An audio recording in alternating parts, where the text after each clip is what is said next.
All right, anybody in here yet? Looks like we're waiting.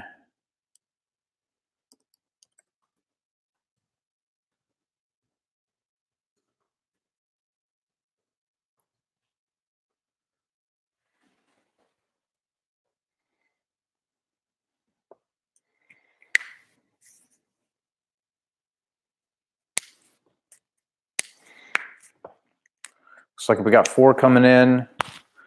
All right, we got some people coming in. What's going on? How is the audio? Can you guys hear me okay? Audio test, 1, 2. Yeah, it's good. Okay. All right, as people come in here, welcome all that are joining. And this is kind of spur of the moment, I get it. But this is going to be in reference to kind of what's happened yesterday and the fiasco that followed that I had to deal with yesterday and somewhat this morning. And a large portion of that is what happened to the last video that we pushed yesterday, why I had to take that video down, how I feel about it, what were the reasons behind it, all of that. So everybody's just coming in. And small echo, it's not bad. Okay, yeah, I am in my living room, so hopefully maybe I'll just talk a little quieter and maybe that'll help. But yeah, I've been getting a lot of comments and all of that on what happened to the last video. And as you guys know, I'm not gonna. So first of all, I'm gonna try to remain as politically correct as I can when we talk about everything that we're going to talk about tonight. So again, welcome everybody that is coming in. I think there's about 20 of you now. But yeah, everybody's just getting off of work, and I know that some people are going to miss this chat. But anyway, I'm going to, what's going on? I am going to try to, again, stay as politically correct as possible. I'm going to try and not to name names and just talk about the problems, all of the controversy that we've been dealing with over the past couple of days with the issue and where the hell that video went. And I have since re-uploaded. If you haven't seen that video from today, definitely check it out after this chat. I'm not going to keep up. We're not going to go for 3 hours.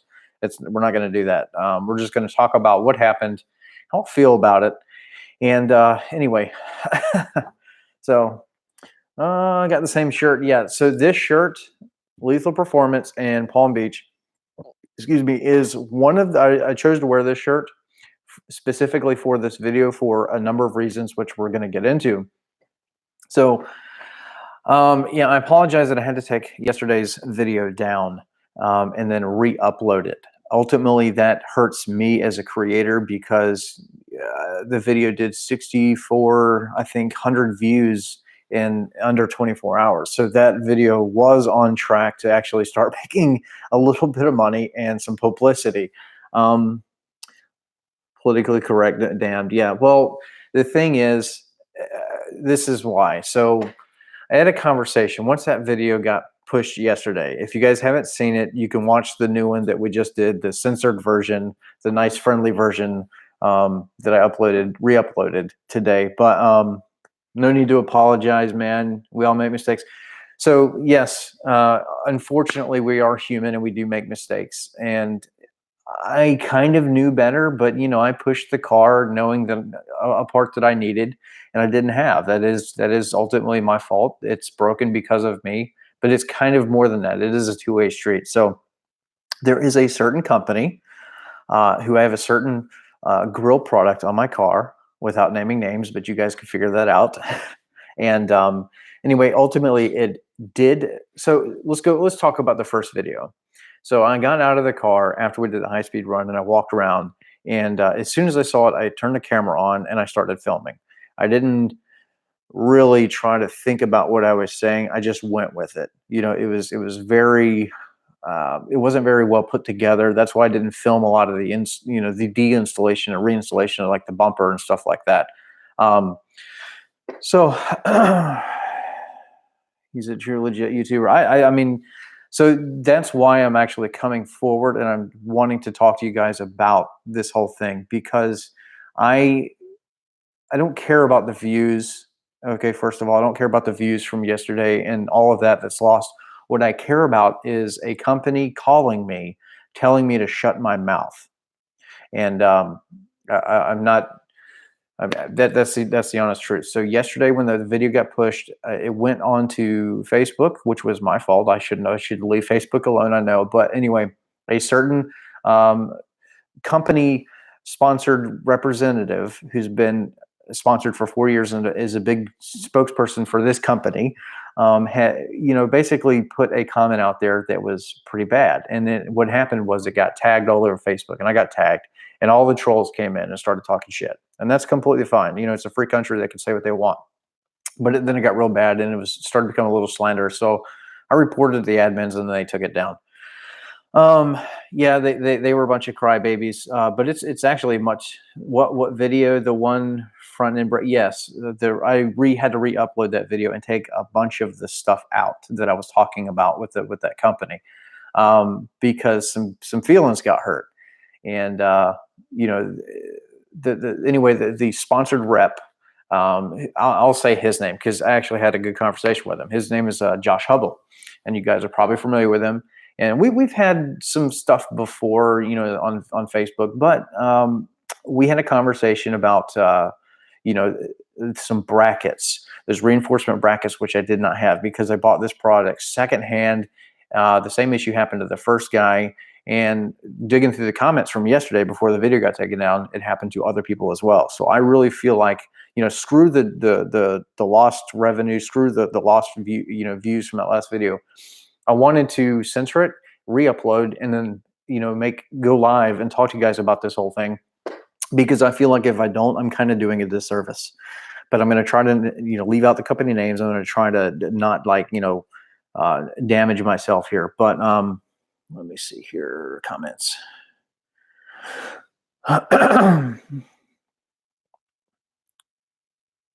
So yeah, welcome everybody that is just joining in. We're talking about all the mess over the past couple of days. So anyway, so carrying on with that conversation, I told Josh, I was like, you know what, if you want to have a civilized conversation, we can do that. Here's my phone number, call me. And he did. And we held a good conversation, and we just talked about the pros and cons to the upload, because they took it as like a direct insult, like a slap in the face, because of some of the things that I said. Okay, I did say in the video, and I still said in the re-upload, that it is my fault. But one of the things that I did say was that grill would fail at speed. And then later in the video said, unless you have these support brackets. So that wasn't a lie.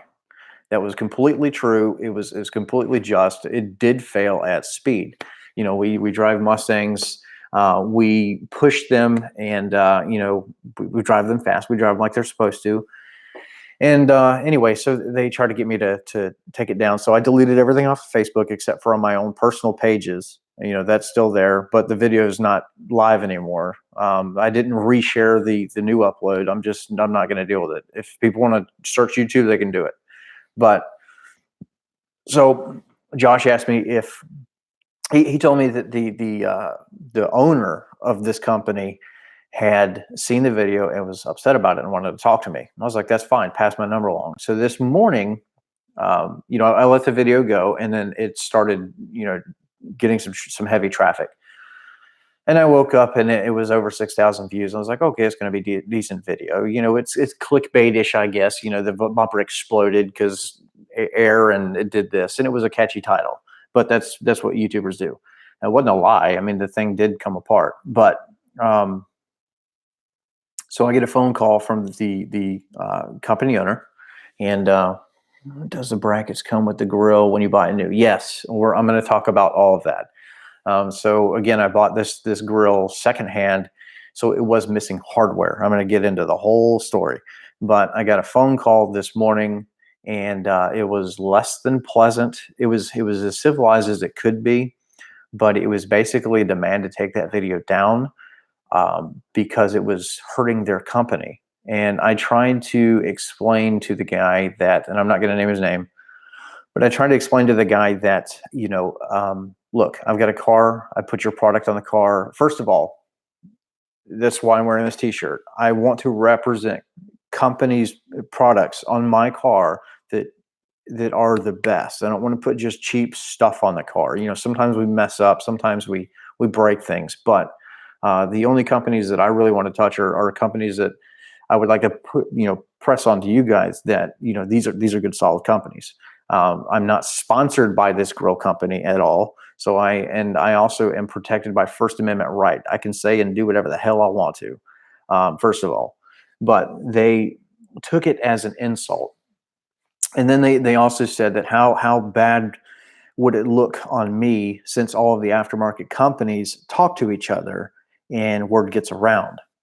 So that was honestly a threat to me. That's how I took it anyway. That's how it was expressed, and that's the way that I felt.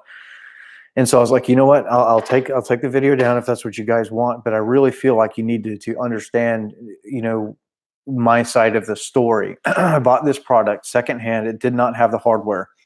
So what I did was I called the company and tried to and then offered to pay, for the hardware. The first two people said that it was going to be free, even though I said that I bought it secondhand.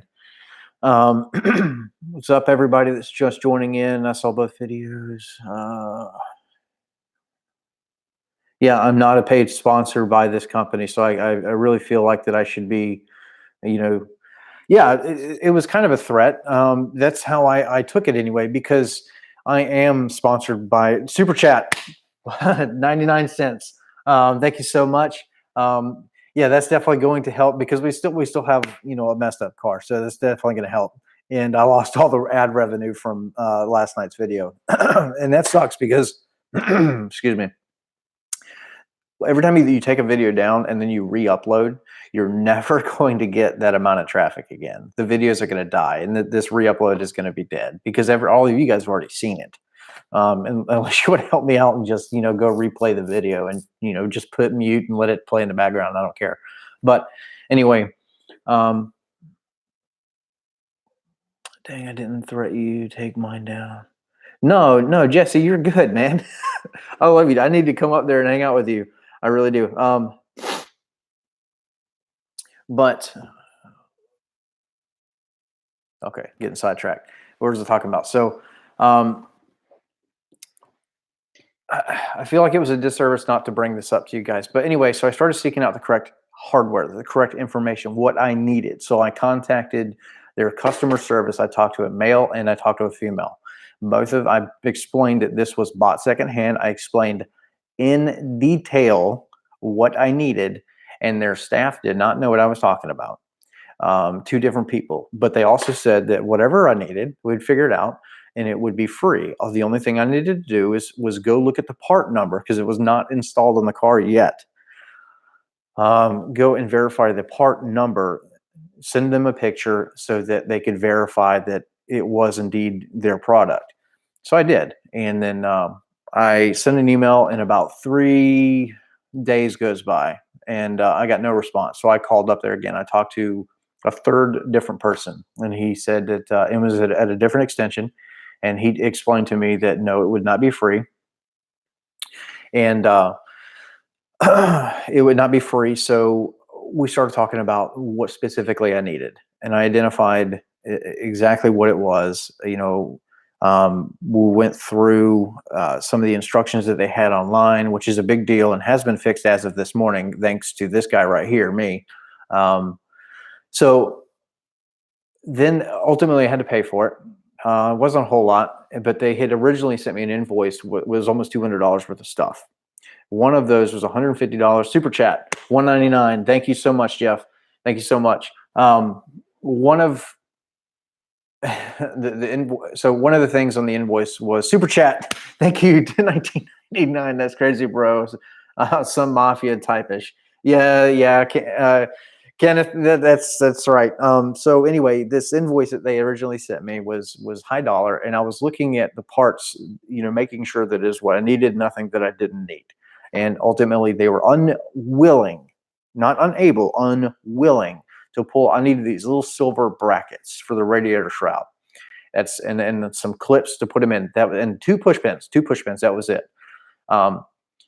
and they sent me a bunch of stuff. They sent me, they were trying to make me buy these complete packages. And I was upset because I was like, I don't need to spend any more money than I need to. You know, you guys can just open it up and I'll pay you 10, 15, $20, whatever it is.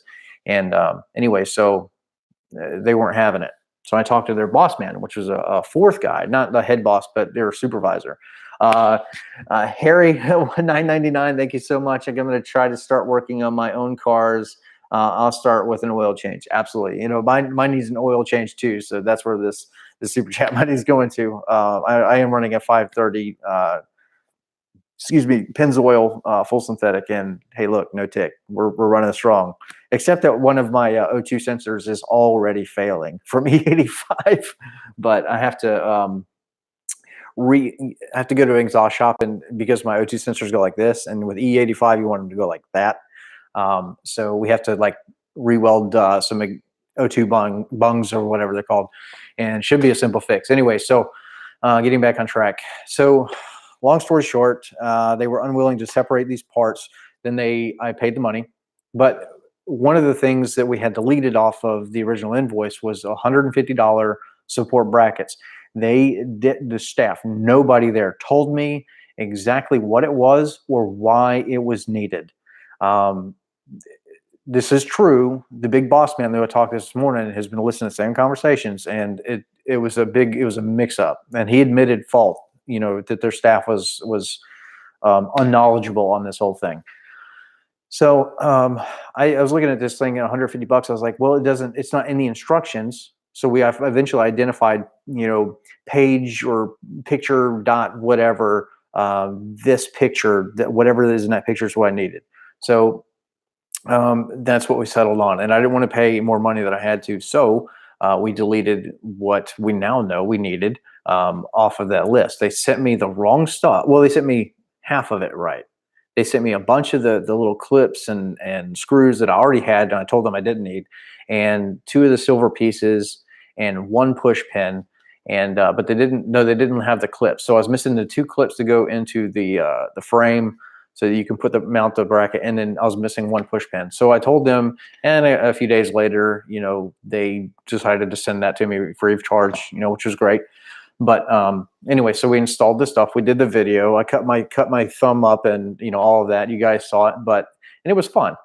And anyway, so but we didn't do anything really high speed, and anything over like 120 mile an hour. And I knew that I couldn't go crazy speed, but because, well, at the time I thought I was good. And Josh Hubble shouted me out early on after that original video that I needed these support brackets. And he sent me a picture, and I was like, okay, I'll get to it eventually. So therefore, I kind of knew that I needed this stuff. But nobody explained exactly like why, you know, at what speed rating can I go or can I not go? You know, there's no instructions, at least not until today of this morning, that existed. You know, so let's pretend. Okay, $10. Dragon, you for fun. Thank you so much. You just explained a flaw in a product. All of us do it at some point. Instead of grabbing the opportunity to show good customer care, they make a threat. Shame on them. Keep your head up. Well, see, that's what I'm getting to. They released a product that did originally not come with these support brackets, which basically go behind the metal bumper, behind your bumper cover, and then they have these plates, and they go into the bottom of your bumper, and then you run some screws up through them and your belly pan and all that, and it keeps it so it, no matter what splitter you're running, it doesn't flex down. And the idea is it's kind of like a internal what am I calling, splitter rod or whatever they are. You just don't see them, but it's inside, and it looks like it'd be very, very effective. But these guys have originally released a product without R&D. They left it to the consumers, to us, to R&D their own product. That is a humongous failure. And I didn't really think about that until I was talking to Serpent Stangs today, and he brought that up, and I was like, oh my God, you know, you're absolutely right. You know, we R&D'd this product. And then after people started, you know, calling them, hey, my bumper's broken, you know, it's falling apart, whatever. Then they were trying to catch their ass to come up with a way to fix it. And they did, And then what happened was, if you bought from them, or like Lethal Performance, American Muscle, anywhere you bought this thing new, if you bought it new, I guess you were put on a mailing list, and then Cervini's shipped that stuff out to you. Now, what happens about second-hand buyers or third-time buyers, whatever, you buying a product used? Well, you won't know. So the only way to know is to, for one, call them, and hopefully they have a knowledgeable staff, which in my experience they did not, at least at the time of when I was searching for the right hardware. And anyway, so they left it, losing my train of thought a little bit. Anyway, so if you're buying it secondhand, if you don't have instructions because you're buying it secondhand, where do you go? You go to their website, and they have a downloadable PDF form which shows step by step how to do it, which is exactly what was mailed to me as well when I reordered some of that hardware, and it was the old instructions. It did not say anything. I have the paperwork in the garage, and as of until this morning, those old instructions remained on their own website. So if you want to go, how do I install a Cervini's grill? I said the company. I'm not supposed to say the company. How do I install this company's grill? You would go to look at their instructions. And if you're missing hardware, then you would pair up what you have with what they have online. And then if you're still confused, then you call, and hopefully you would get somebody intelligent on the other end of the phone that knows the product. And unfortunately, that didn't happen. They had the old instructions. They didn't have a knowledgeable staff. And so the only person that let me know, the one dude, was Josh Hubble. And so big shout out to him for doing that. He was the only guy that said that. Now, he's actually had to modify his too, because I think he's got a Pro Charger set up on his 18. And anyway, so he had to do something with the brackets. But he has since then, like yesterday, sent me some pictures and stuff like that, which one of them is in the new re-upload. But that's kind of the big deal, is like, if you're buying something secondhand and there's no content that exists, because maybe pretend for a second that I'm not a YouTuber. Maybe I'm just a guy. Maybe I'm an 18-year-old kid with my first Mustang, and I bought something from a friend of mine down the street, and I live wherever. Maybe I don't know, or don't even have a Facebook, or I don't belong to any of the forums, and I have no freaking clue who Josh Hubble is or any of that. So what do? Well, I look at the hardware, and then how do I know what hardware I have? So I go to the damn website, and I pull up their instructions, and I start matching shit off. And when it's, when I have everything matching, I think that I'm good to go. But the thing is, they should have, when they push this, now this revision, these brackets came out a while back. Okay. Because what they did was they started going on the track, and I'm going to cover a lot of this in this next video whenever these brackets come in.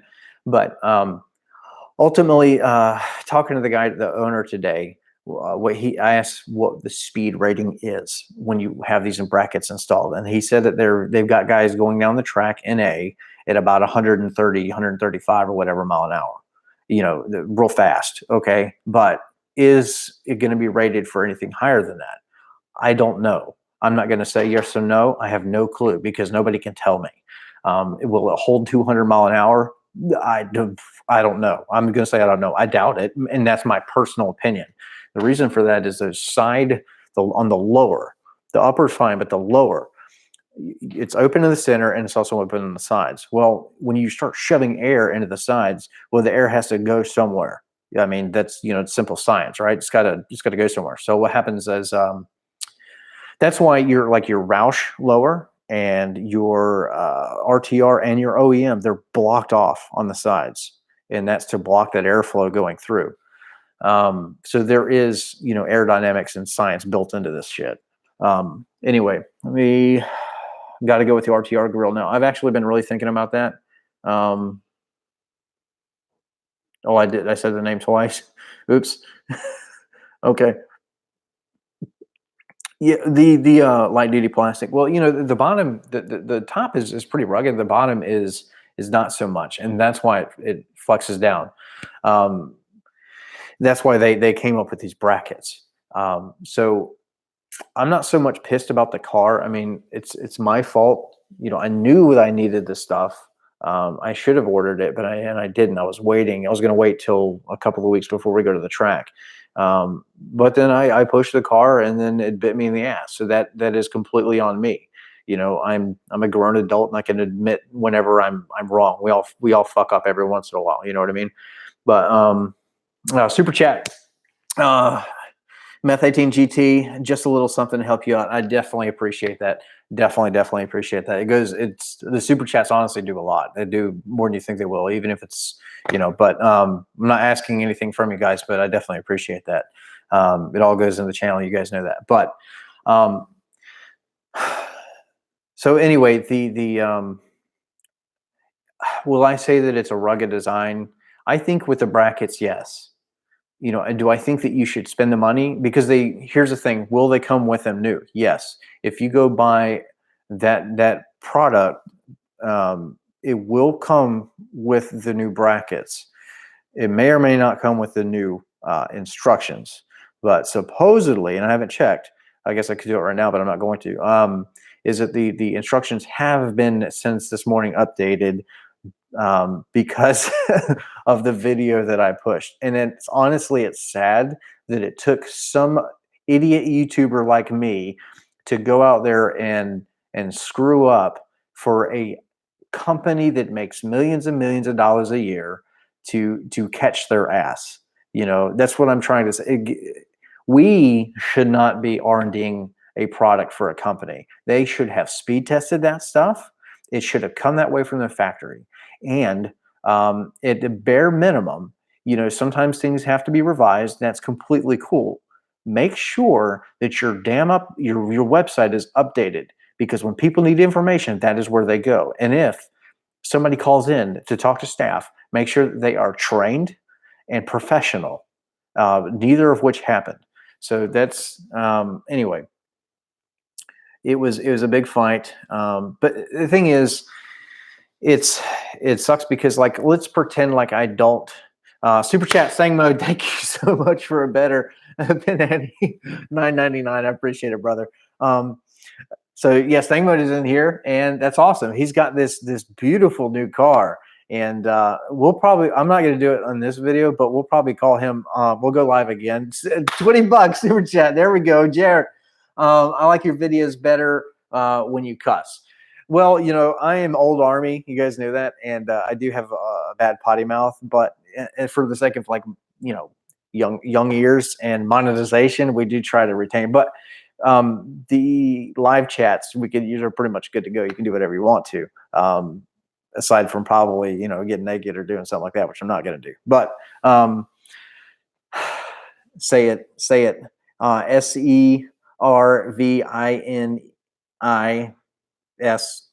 There, I spelled it. XYZ. So there, I added something to it, so it's not. You get it. But what was I talking about? Hang on, throat's dry. Hard not to cuss. Yeah, I mean, I'm an adult. We're all adults here, pretty much. You know, I'll be 34 years old this year. And this, you know, whatever. We're car people.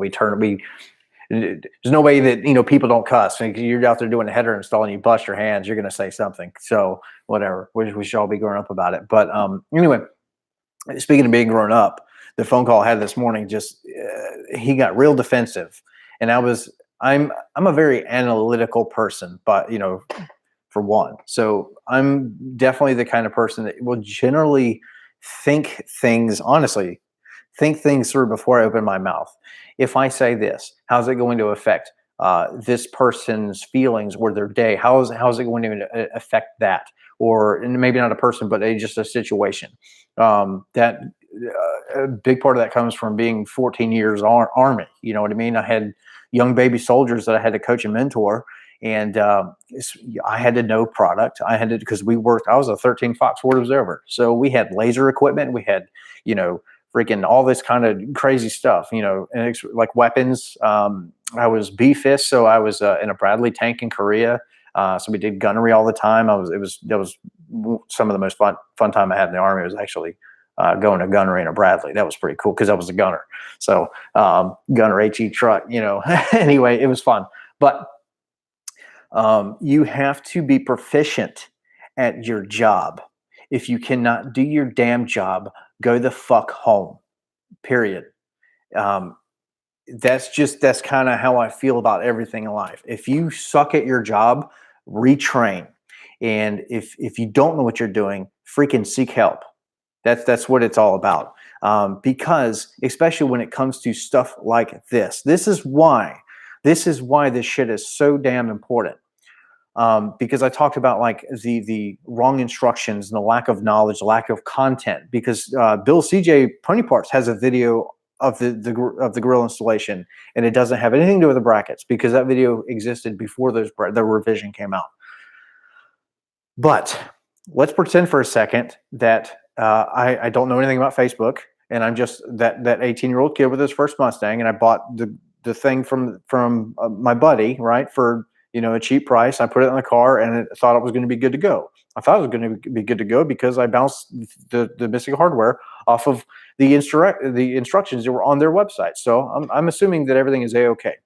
And then I go out there and do 140 mile an hour. The bumper explodes and it wraps underneath the car. It tears up the fender lining. It goes into the moving wheels. It shatters debris everywhere. Super chat. Greg goes $10. The car has a speed limiter. Anything under that speed should be covered. Anything over is on the owner. Yes. But so yeah, if you're doing more, if you're doing 170 mile an hour because the governor's off, yeah, I mean, but anyway, so if you have a product that is released and it was not tested and somebody goes out there and and it falls apart at a high speed, forget 140 mile an hour. Let's say it's 90 mile an hour. Let's just say it's a really windy day. It catches that lip, especially that front lip that I've got, which bolts in just up like the OEM one. So I don't, and it's also the same shape as like the PP2 splitter. So I don't think it's too much downforce. But anyway, it does this and the whole thing pops out and everything shatters underneath and it goes everywhere. Let's say that you're on an open road or a closed track. But let's pretend like there's cars behind you. It doesn't matter because it's either way, it's going to come apart. What if it causes a vehicle malfunction, which ultimately leads to a crash, which can therefore lead to, because everything affects everything. That's something that if you guys know me in person, I say that all the time. Everything affects everything in life. It doesn't matter. Let's say you spray debris all over the place, and let's say that you're fine and you continue moving forward. What about the vehicle behind you?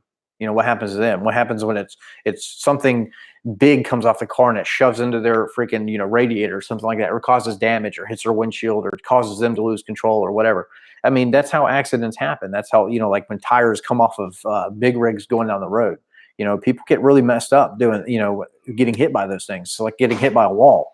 Some people can crash. Some people can ultimately lose their lives depending on the rate of speed. But that's the thing is like the consumer should not be the one R&Ding a product. It should be the company. Now they caught their ass after people had already messed up their cars. Anyway, so it's good on them to finally fix the product, but they should have brought this knowledge publicly a little better. And the first place to start really is to just update the website. That's just my thing. And now I'm trying to see where he's coming from too, because I did know that the brackets existed. So I am in a position where I did know about it. Let me try to see if I can catch up on some comments real quick. Yeah, thumbs up, everybody. Thumbs up the video. That is ultimately what is going to help this video spread. Most people that suck at their job don't even know it. I mean, you know what that comes down to is leadership. Honestly, everybody has a boss. So if that person sucks at their job, that means that whoever is in charge of them is failing to do their job as well. They're failing to train. They're failing to supervise. They're all of that. I'm not saying go out there and micromanage, but where I come from and as a combat veteran, leading people under fire, you have to know what you're doing. You have to know how to use your equipment. And you have to be proficient at your job. You have to be in shape. You have to do all of that stuff. There's a lot of things, like big salute to all of our current and past and, well, future service members. I've been there, done it. I did 2 trips to Iraq, 2 trips to Afghanistan. Both Iraq trips were 15 months each. Both Afghanistan trips were 9 months each, all as a combat guy. So anyway, 13 Fox is leading the rear. It depends. It depends on who you're with. Are you mechanized? Are you light? Most of mine was light. My last duty station was 3rd Brigade, 101st, Fort Campbell, Roxham. So and I hung out and did the infantry stuff. FOs will kick in doors just like everybody else until you become of rank and you grow up, and then you find yourself in battalion fires or something like that, or brigade fires or higher, or maybe you're in a tab, a target acquisition battery, and you're doing AFATAD stuff and more counterfire and all that shit. But anyway, so looks like staying mode's out, but thank you for, I mean, I know everybody says thank you for your service. I mean, you're absolutely more than welcome. But that's what I wanted to do ever since I was like this tall and playing like Army in the Woods. That's what I wanted to do, was go out there and do it for real. And then once you start doing it for real, you're like, oh my God. But anyway, 11 Bravo is life. Yeah, I'm big respect for everybody. I don't care if you're a cook. I mean, everybody's got to eat too. You know what I mean? Regardless of what you're doing, you're serving your country, and my hat is off to you guys.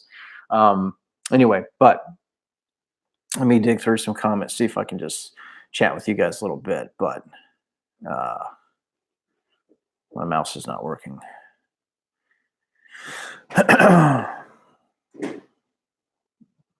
Yeah, that paint is on Stang Mode's car is legit. And I talked to him about this whole thing this morning. And the thing about it too, have you been a big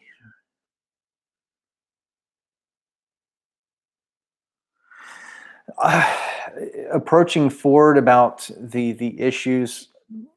Yeah, but I mean, I guess I would have to like go up there, and I'd have to again talk to somebody not like on a phone. I'd have to find somebody knowledgeable. I guess we could, if we were thinking clearly at the GT500 release, we could have tried to put them on the spot there, but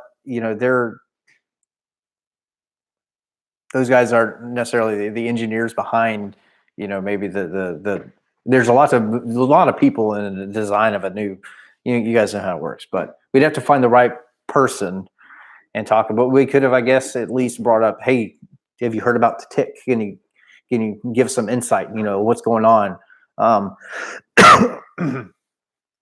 But we weren't thinking about that. We were thinking about, oh my God, there's a Shelby G2500 in front of us. So, but that is something that we probably should do, and we do have the power. That's the thing about like YouTubers. YouTubers are a little bit different than like Instagrammers. Instagrammers, they just they go live and they do their chat stuff and all that stuff. But YouTubers, I mean, what we try to do is really bring you guys everything. At least I know, like, my channel is very honest. Everybody that I hang out with and I collab with is very honest, because that's the kind of person I try to be. That's who I try to represent on YouTube. Is if I screw up, I want you to know about it. And the reason I want you to know about it is so that you learn and you don't do what I do. Let me be the guinea pig. That's my job as a content creator. And if I have to take a video down because I screwed up or I said something, that's a disservice to you in my eyes. It's not me trying to slander a company. Anything that I said that just subscribe. Thank you so much. Dig through the channel. There's lots of stuff here, but I definitely appreciate every single one of you. Some guys just look at the number like, oh, another 1,000, another 1,000. I look at it like, 137 people that I can see in this chat. And then when somebody leaves, I'm like, oh no, I need to step it up. I take it a little, anyway. So like, look, 136, somebody just left. I'm like 135. Oh no, everybody's leaving. But how's it going with you today? Yeah, I mean, if you guys missed any of this, definitely I'm going to keep it online and, you dig through. We're not going to make this a 4-hour thing, but what is the bullying by the company? Basically what was said is that they all talk to each other. And how does it make me look when I start bashing a product, publicly, that's the thing. Look, I could put a video out there that gets 200 views and nobody cares, or I could put a video out there that gets a million plus, which is about to happen. Because there's one of those videos is almost a million. It's like 20,000 shy. So that's a large amount of people. And if a million people watch something and they're looking at a guy who has a semi-big channel with honest content, at least I try to be. I mean, that says a lot. And then at the very minimum, even even if you're interested in this product that is on my car, just because it happened to me, even if there is a fix and those parts are on the way, and I will be doing a video how to install it correctly, and I will be the only damn one on YouTube or in the internet, as far as I can tell, that has actually done this, that will show you. I'm going to be that first guy to show you how to put these freaking brackets on. Everybody else has pictures, but nobody's made how-to content, and I'm going to be that dude. And that's what I like to do. But anyway, but when stop making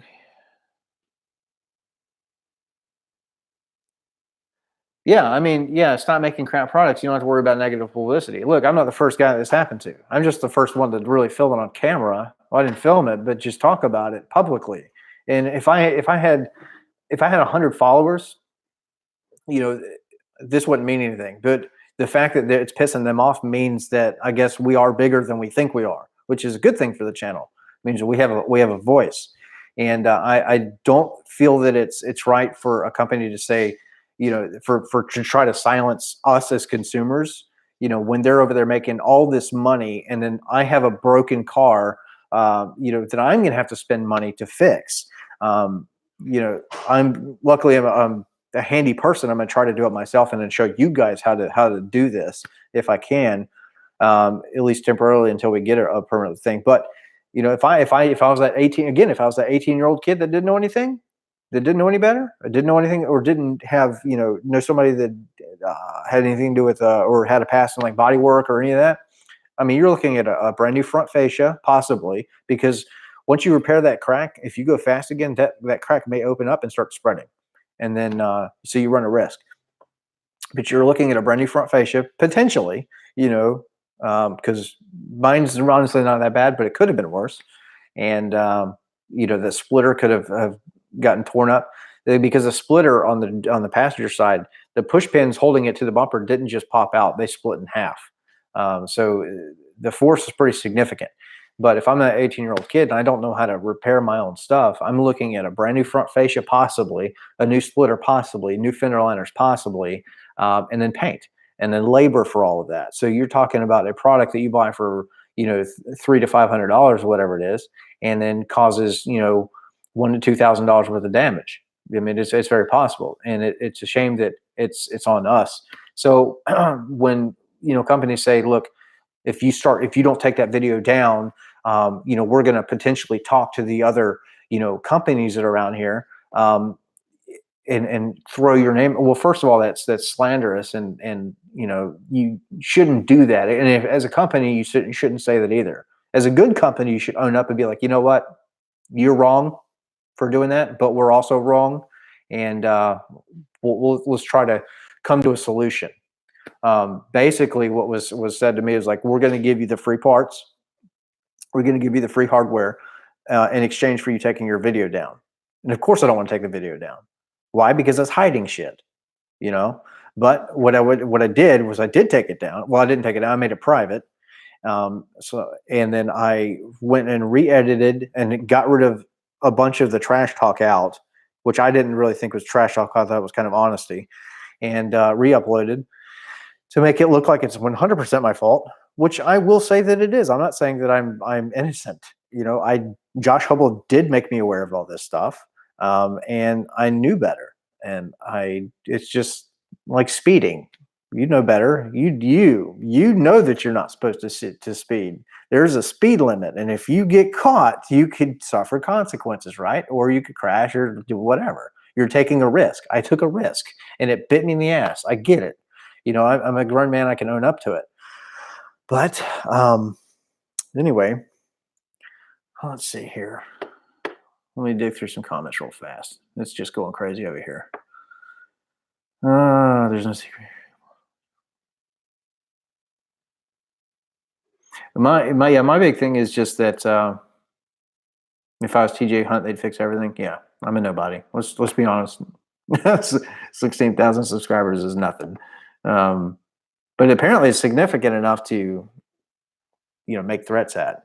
Um, and I'm wearing this shirt because like today, Dad logged the car, and the car was dying and was doing weird stuff, and it was bucking and all that on the E85, and so I'm on my like second or third tank, and it shouldn't do that. But we all know that their O2 sensor thing is a risk because of the location of them coming parallel on the upper side. The back ones are turned off anyway, but again, that's a risk. Corsa makes a great product, but the only header company I believe that actually fixes that problem, I think, is Cook's. Cook's makes them where you can order them where they're angled if you run E85 a lot, and then you won't have an issue. So there's a couple of options. I can try to find like an adapter, or I can that angles them, or I can just Corsa does come with these O2 bung like screw caps or whatever you put in there, and then get an exhaust company to re-weld in a different location, and then we should be good to go at that point. But anyway, I sent like 15 data logs to Rob, to his email, and like 5 minutes later I had a response, and he's like, "You're going to be seeing a light here soon. You're about to lose an O2 sensor, and this is why." And he told me, and I was like, "Thank you so much," because I mean, that's the kind of customer service that goes a long way. Like when you call other companies, like let's say Lethal or somebody, they have a very knowledgeable staff, at least in my experience. So that's why I'm wearing this T-shirt. They're good companies. JLT, they're a small crew. They know they know their stuff. That's why I have it on my car. I like them. It's not just because I get a discounted look. The thing with sponsors is like some people will sell their soul to get free stuff or discounted stuff, but you really shouldn't, because you shouldn't feel like you have to push a product that you don't believe in. Like if as a guy that is sponsored, you want to have faith in what you have on your car. You wouldn't pursue them any otherwise. So yeah, when we're drawing attention from the big companies, we're heading the right direction. Yeah, that's true. They can't stop us. We're going to continue to grow. We're going to continue to learn and get better. We're going to make mistakes along the way, and that's okay. We're human. But I do have that thing called a First Amendment, which I can say and do whatever I want. Now, can a company have the same freedom to go around and slander the Xander 13 name? Yeah, they can. Is that morally right? No, I wouldn't. I'm not doing that. I'm not saying that the company that I have the grill on let me be honest with you. The grill that I have on my car is the most favorite one of all of them out there. I like the RTR stuff and all that, and I like the Roush stuff too. But this grill, I think it looks amazing on the car. I really do. And that is why I put it on my car. It's obviously not the cheapest thing out there. I mean, I bought it used, sure, but I would have still spent the money. But now, if you do spend the money, remember, you are going to get the brackets. But anyway, let me see. Best wishes, end of 13. All right, we have a lot of people in here. This is pretty good. I know we went live about 5 o'clock, and I was kind of nervous because everybody's just getting off work and stuff. But just got here. What happened? A lot. We've been talking about a lot. The RTR upper and lower. Here's what I like about the RTR, and I think the Roush might be the same way. I can't confirm because I haven't seen it, but I would imagine so, because they sell them as you can go to the dealership and buy Roushes. So those, and same with RTR and some of the Steeda vehicles and all that. They definitely have R&D into their products, and I can tell you that the RTR stuff, the way that it clips into the bumper, the upper and lower, is the same way that the old stuff comes out. It's very factory and OEM like, and it's R&D'd for speed, for crash testing, all that stuff. They put up. The big companies have put a lot of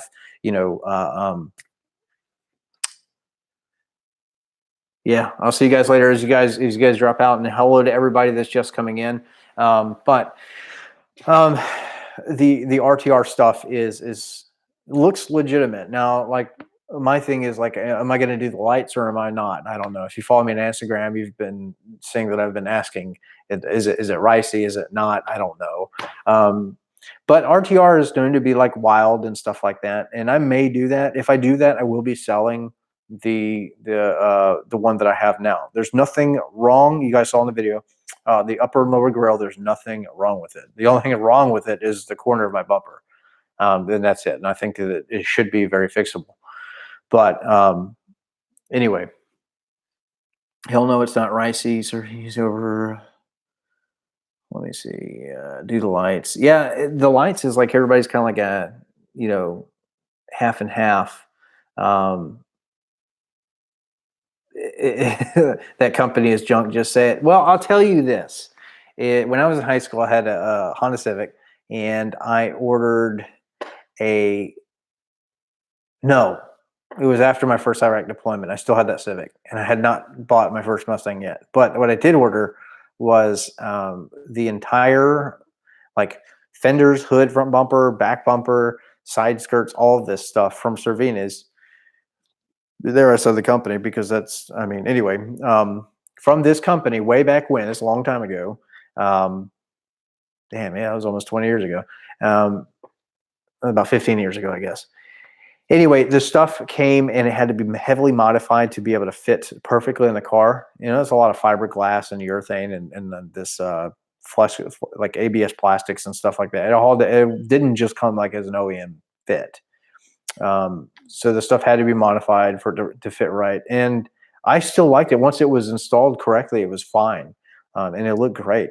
But, I had actually, and I told this to the guy this morning, expressed interest in the new hood that they have with the double snorkel things. It looks interesting. It's kind of old school, but I was kind of like 30% interested in this thing that I had. But anyway, but I'm not anymore. If they gave it to me for free, maybe. But the thing is, I want to represent companies that are honest and take care of their customers. And they have to be knowledgeable. They have to have a good, solid product. That's why I rep the hell out of BMR, because they're a solid product. They're smaller staffed.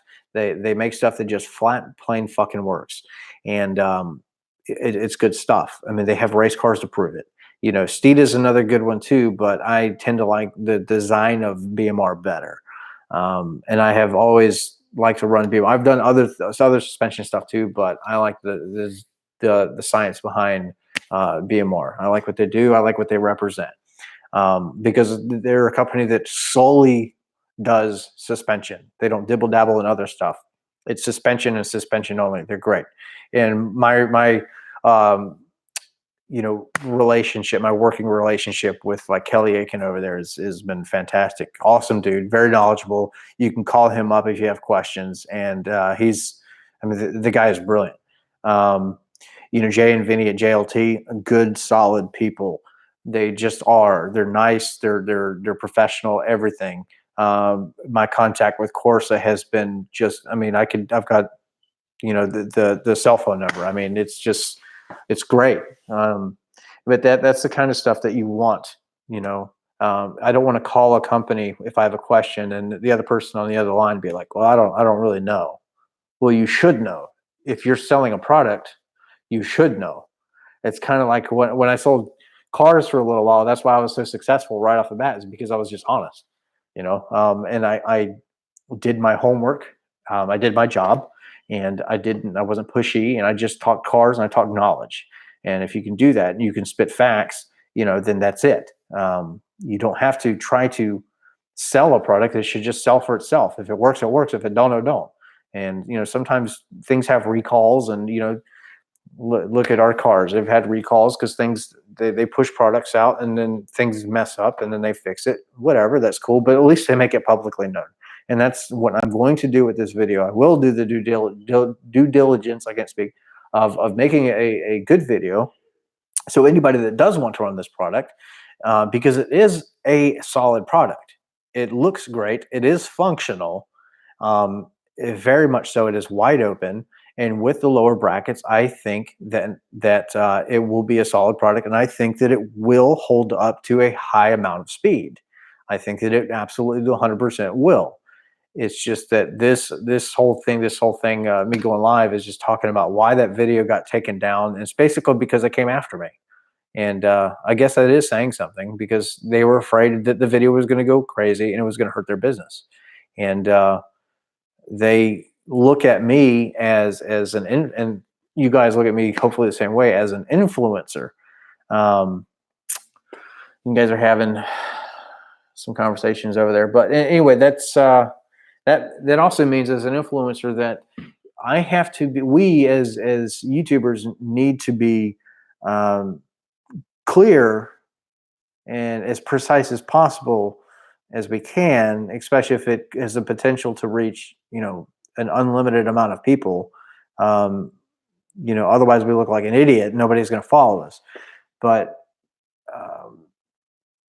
everybody's human. We do mess up, and I didn't mess up. I legitimately followed the instructions per what they had on the website 100% and translated that 100% in video for people to follow and learn from. But once I found out about the brackets later on, I then took a risk on my own, and it failed. And that was my fault because I did not have the brackets. So I understand that. But, again, it's a two-way street. They should have had an updated website. Somebody some staff should have let me know when I called up there that you need to have this, because they wouldn't have been like, well, if you don't buy these brackets, if they just said like, if you buy these brackets, if you don't buy the brackets and you do X amount of speed and your bumper falls apart, don't come, calling to us and complaining. I mean, I would have been like, well, okay, definitely. Here's my freaking debit card. I'll pay the money because I don't want to have to deal with that. But nobody did that. And that's just my whole thing. But I'm reading through some of your comments now.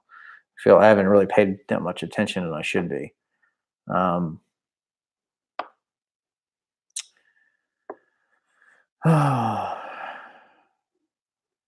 Keep it real, yeah. I mean, I'm gonna do what I'm doing. The thing is, I don't want to change. I don't want to. That's the other thing too. And I talked to a couple of people about this today. Is you don't want to sell your soul for a sponsorship where you can and cannot say something. Like with Corsa, I have to make some content. There are rules, but there's nothing anywhere. There's no contract that I signed saying that I can and cannot say something about it. I mean, I could make 8 videos with it in a year that talk about how the product sucks, but I'm not going to, because the product is good. That's why I wanted it. And I'm very proud to have that product on my car, and it's awesome. And I think that you should buy it, but I think it's great. But I say didn't comment. Yeah.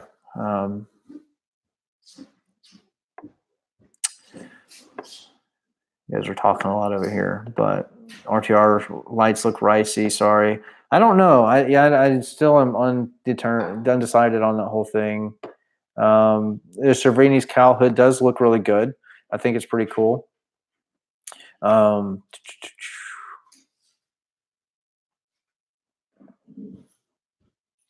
So you think about going after the Orange GT look. Orange GT is pretty cool. He's got the Roush stuff with the RTR stuff, and especially seeing the car in person, it's definitely different than looking at it in pictures. It looks really good. It's a very clean car, and I like the look that he's gone with. I think it's not overly done. I don't think it looks ricey. I think it looks well. That's the thing with RTR too, is they've got all the aero pieces, and they're wild. They're like drift cars. They're supposed to be crazy. I've never really kind of been that way before. I kind of like just factory looking cars with not a whole lot done to them, but that's the other thing too, is like, if you guys have been following me for any length of time, then you know that I change things up a lot. So just because I run something for 6 months, I'll probably change it later on because it keeps it fresh, and it's always good to change things. But am I going to put a VMP on? I'm waiting on VMP to come out with something. I am interested. I I don't think that I'm going to go Whipple because everybody else. We talked about this last time. I'm not. The Whipple is everybody's got one, but the VMP would be new. It'd be the new kid on the block. And anyway,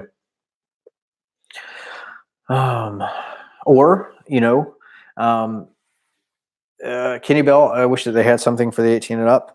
I think they might be working on something, but I'm not sure. Another cool option would be, and this is something I'm very interested in, is the straight cut gear Vortec.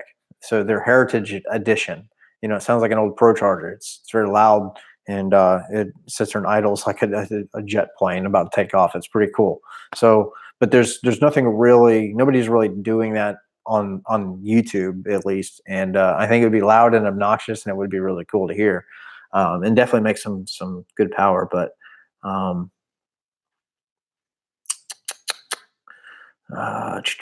we need to definitely fix the O2 sensor thing.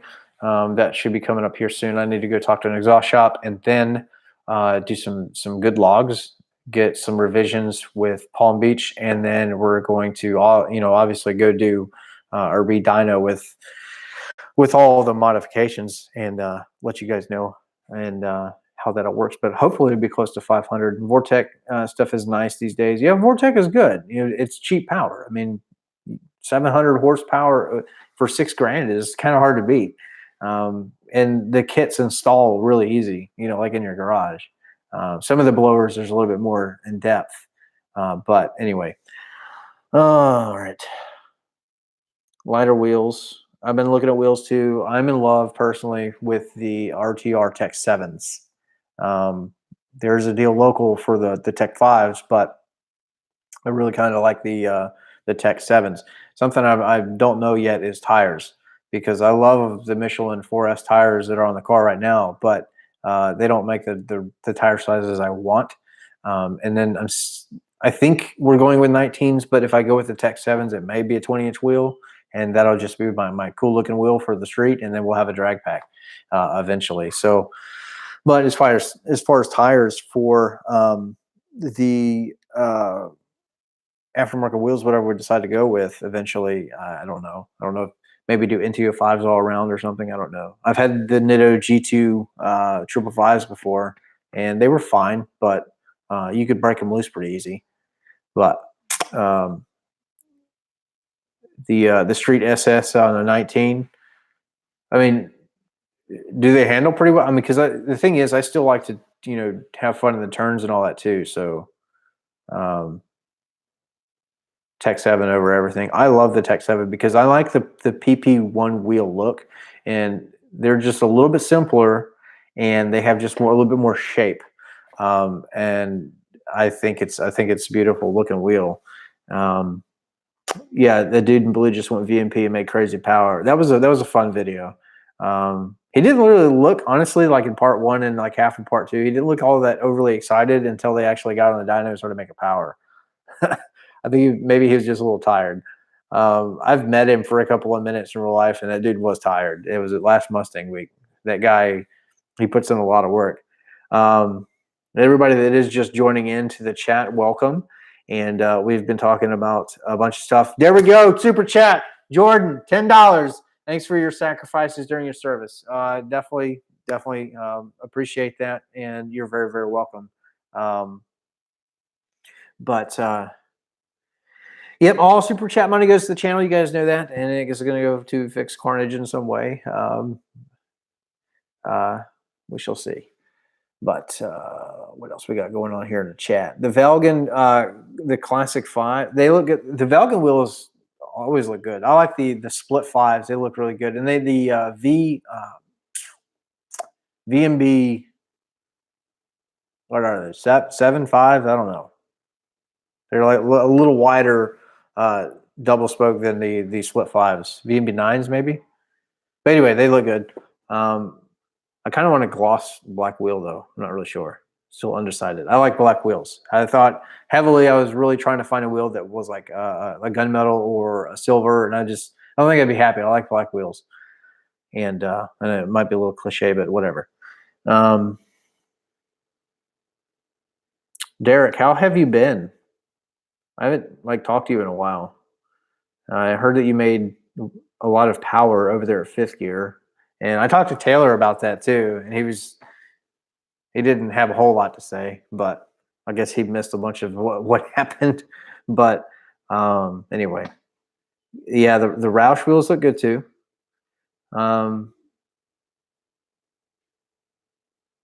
Which Jordan, did I see the comment about the before I made it private? Hopefully, hopefully the comments are still there and I can see them, but I won't be able to reply now. But what was the question? Can you say that again in the chat? I'll try to answer it. Yeah, Tech 7 wheels. I mean, they make them both in 19 and 20. I think that either way they'll look good, but honestly, I think that it mentioned staying mode. I don't remember what the comment said. It's long-winded. I don't remember. I apologize. Honestly, when they told me to take that video down, it was like, okay, you're going to send $200 worth of hardware. Fine, I'll take it down. And believe me, I was pissed. And I did not get to respond to everybody. And anyway, it sucks. Anytime you take a video down, it's like the worst thing you can do because the video, like, let me look and see what it's doing right now. It's probably just dead. Yeah, it's 518 views. The video's dead. That's what happens. It was on track to, do 8 to 10,000 views by the end of the night, and then continue to grow after that. But anytime you re-upload, and especially when you keep like the same similar title and then same thumb or similar thumbnail, people are going to look at it and be like, I've already seen it. And then if they haven't, if all is different, and they actually click on the video, and if it's the same content, they're going to be like, I've already seen this. Why am I watching it again? It's like watching a movie twice in 2 days. I mean, some people do it, but most people don't. Anyway, so that sucks, and ultimately that hurt me as a content creator who I do this as try to do this as much as I can for a living. So shame on the company and their fucking grill. I wish that I had known about this. Ceremonies couldn't R&D the lower of staying modes due to his safe and smart package. They could only do measurements. They shipped me the bracket for mine at a later time for free from CJ Pony Parts. Yes.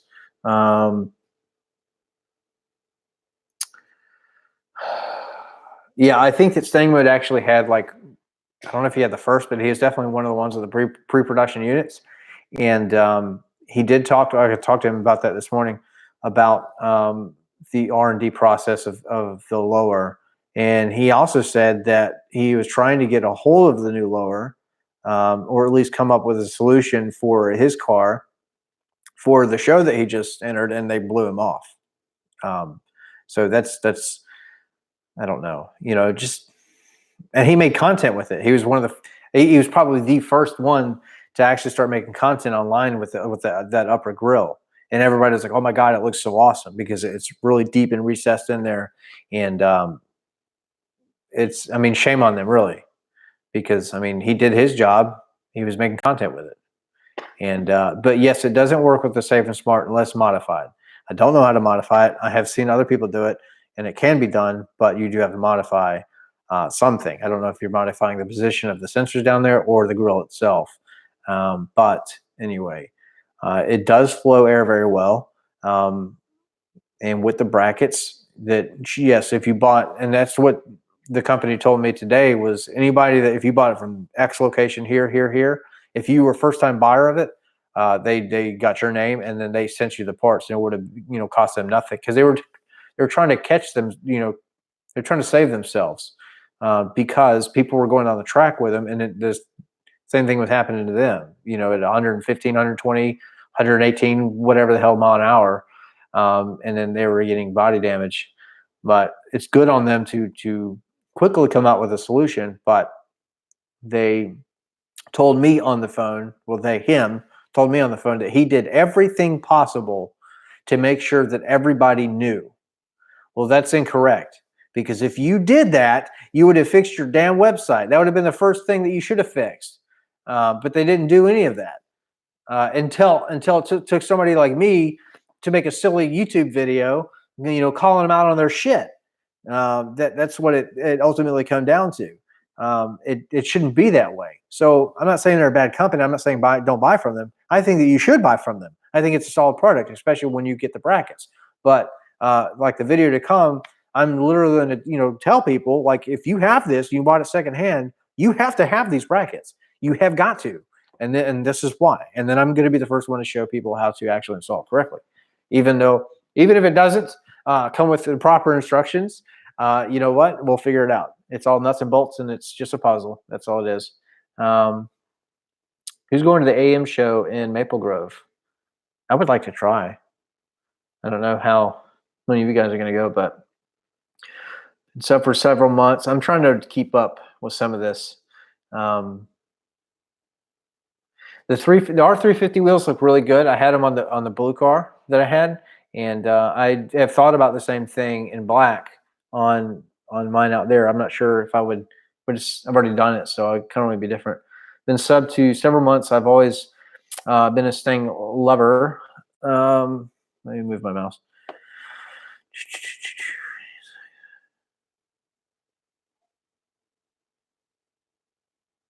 Yeah, I mean, yeah, that's good.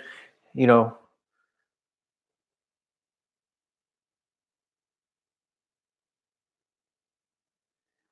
but has it been proven that the brackets work and stops the damage at high speed? Well, here's that's a good question. It's my thought too. Is should I be the guinea pig to put them on and then go out there running 150 mile an hour? Well, like I was saying earlier, is like the air has to go somewhere, and those sides are opened up. So what's going to happen is going to flow air. It's going to be pushing against the back of the fender lining, and those push pin things that hold, you know, the fender lining to the back of the bumper, the side of it. I mean, they're not really that big. So I mean, will it hold up? I don't know. Will it hold up to?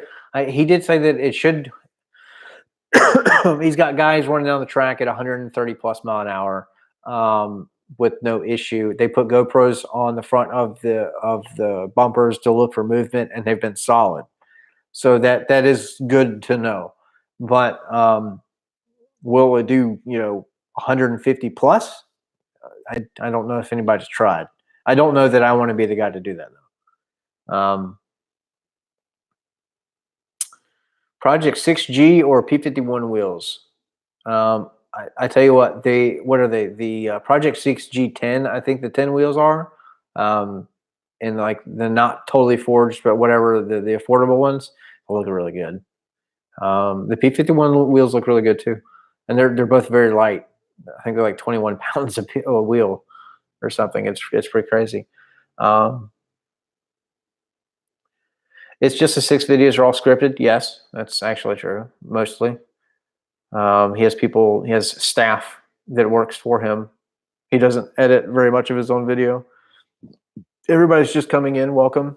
You look very stressed out, bro. Well, it's just that I don't like people telling me what to do, and when they have no business doing that. When I have a big, the thing is, I should be impressed. I should be like, you know, joyful right now, because I had a multi-million-dollar company calling me, telling me that my 16,000 subscriber YouTube channel is hurting their business. That's fucking saying something. Honestly, that's impressive, and they should be ashamed of themselves. But you know, it is what it is. I guess that means we have a pretty big voice, and it's not just me. It's all of you guys, because they read through the comments too, and so do other people. Like when I watch YouTube videos, I dig through comments. I want to see what everybody's talking about. And anyway, some of my tattoos. I don't know. This let's start. I got flames because I don't know. Look, these flames, I had the outline done in America. I got the color done in Korea, and the guy was heavy-handed, and I bled pretty much all of the color out, so it looks faded. But a lot of people think that it looks on purpose. It's a matching tattoo that I got with a friend of mine, and I don't even know why I have it. HK Army is I used to play tournament paintball, and HK is pretty cool. It's silly. It was a young tattoo. This one, it says Carpe Diem, and it says it both ways, no matter which way you read it. This one up here, when I was like 18 years old, says Nitrous Express. And that is that's when Fast and Furious is like a big deal. And that's my embarrassing tattoo. Over here, I just have a bunch of tribal crap, and then a spider, and then I have a scorpion, and then my first Iraq deployment, 0506, Iraqi freedom. Right here, it says fear, face everything and recover. And then I have a scorpion on my leg. And then I have a big thing on my back that says hell hath no fury at all. And it's got a demon goat head with a bullet going through it. It's unfinished. But there's a band, my favorite band, I would have to say, is a band called Demon Hunter. And I don't know if you guys are any of you are familiar with Demon Hunter, but they are a very heavy metal Christian band, actually. And but if you didn't know that, you'd probably think that they were not. But anyway, shout out my name, please. Antonio Cabrera. Did I say that right? I probably screwed it up. I'm sorry. Yep, I know Demon Hunter. Yeah, well, their stuff is awesome. I love it. But anyway, Hell Hath No Fury is just, people say it's a thing. Hell Hath No Fury of a woman or whatever.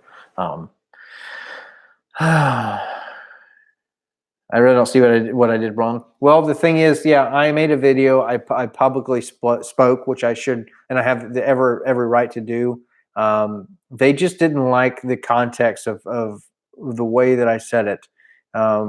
What they would probably have rather me said it was 100% my fault, and I should have known better and left. They don't want people to look at the video and then not buy, because that grill is one of the hottest. He said it is their hottest seller for the Mustang, and I believe it. And it is one of the hottest, if not the hottest, on the market for the Mustang. So for somebody to come out and say that it will completely fail at speed, that's a big statement.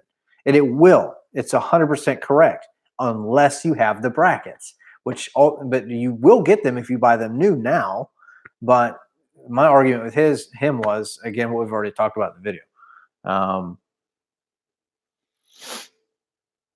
You're leaving if you're going to Saudi, be careful, and hopefully you can still watch me from over there. But yeah, be careful.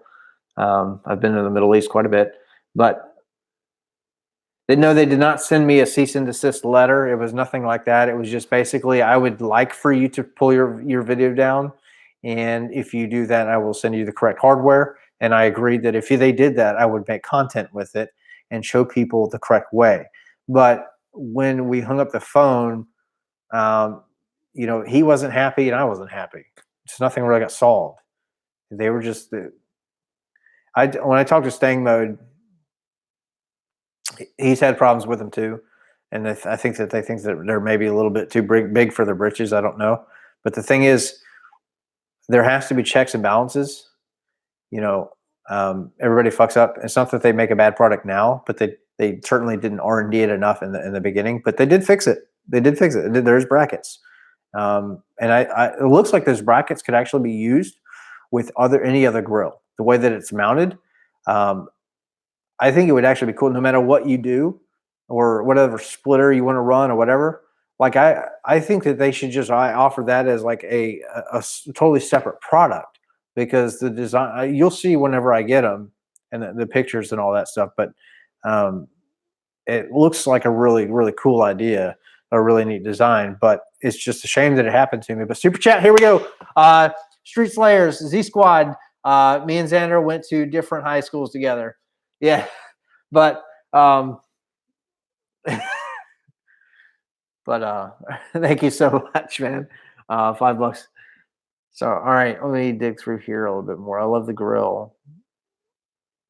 Putting the brackets on this week. Yeah, you're right. Correct hardware. My ass sent me a new bumper. That's what I told him. I was like, yeah.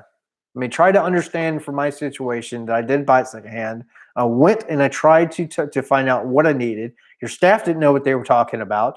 Your website was inaccurate, didn't have the updated information. So if I didn't know who the hell Josh Hubble was, how the fuck am I going to know? Because there's no content on YouTube that existed.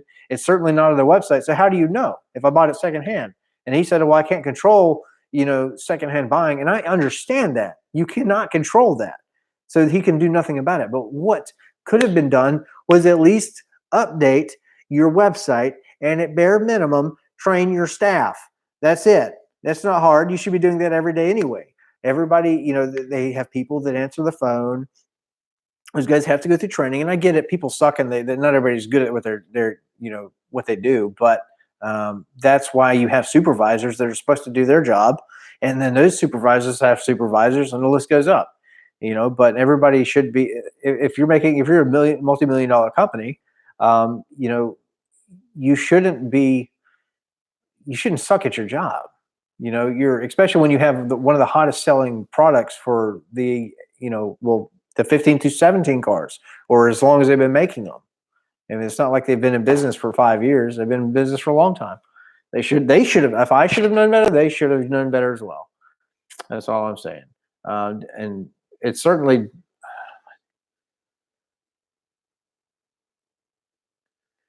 My thing is, what's the correct brackets going to do for you now that you have well, I think that once the brackets are installed, it's not going to allow the nose to dip anymore. It looks solid, and I think that that little stress crack, I think that if it won't flex, it'll be completely fine. Luckily, but if it screws up, then. But yeah, my big thing is I told him, I was like, I get that you're upset, but I'm over here with a messed up bumper. And I gave him the same speech. If I was an 18-year-old kid that didn't know anything about the internet or Facebook or who Josh Hubble was or any of these other guys that were, if I called your staff and they don't know what they're talking about, and if I went to your website and it's got the wrong information on it, how am I supposed to know? How am I supposed to order the right shit? Your staff should be telling me this is what you need and this is fucking why. What are the features and benefits of it? Why do you need? If you call Kelly Aiken at BMR and you say, why is a 762 kit so good? He's going to talk to you for 30 to 45 minutes and tell you exactly why and why it was designed that way, even to like the center portion, why it's flexible and how it actually conforms to the under part of the where it mounts to. It's like, it's not rocket science. You guys developed the product. Know it. That's it. Anyway. Yeah, they should give me a whole front end. But anyway, it is what it is. Life goes on at the end of the day. We will get the brackets. We will install them. I will show you the proper way to do that. And then, then you'll probably honestly see the brackets installed and be like, oh God, this is why this is awesome. But I still think, and again, if you're buying it brand new, if you're spending $500 to buy it brand new, you're going to get the brackets. You're going to get them, and it will be a solid product. Looking at the design and everything of the way that it's going to work. So it's not at this point a inferior product. I think it's very superior. I love the bracket design, but it's just what happened. It's just shit. It's just, it happened to me. And, anytime you call somebody out, the thing is they could have just been like, oh, look at that guy over there. It was 16,000 subscribers. Who cares about what he says? We make millions of dollars a year. Look at the hundreds of thousands of other customers that we deal with, in a year. That guy's nobody, but they took it to heart. He got a little butthurt. So which means that we're doing something constructive, I guess. But yeah, their customer service is it needs some training. I'll just say that it needs a little TLC. Um, uh, you take care of your. The thing is, yeah, if you take care of your customers, they're going to word of mouth is a big deal. You know, look what's happening. You know, we're talking for an hour and 25 minutes about what happened. Um, but if if they would have just been like, "Oh, damn, I'm so sorry that happened." Yeah, I would ultimately like you to super chat, Derek 499. Thank you at 499 Club. That sucks. I almost bought it.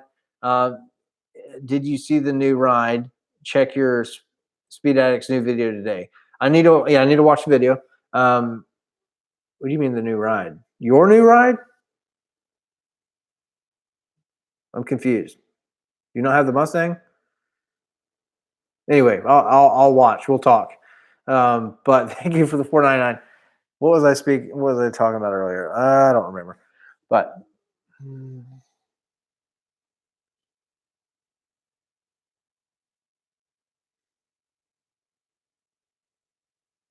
I am more interested in seeing you go 146 mile an hour again, like a tool on the street. What the fuck?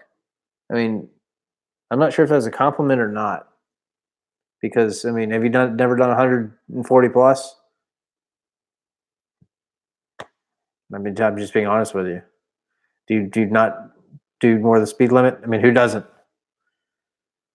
Did I did it in such a way that there was nobody else around me? I can tell you that because the Raptor was coming behind me. There's nobody beside me or in front of me, and I left his ass.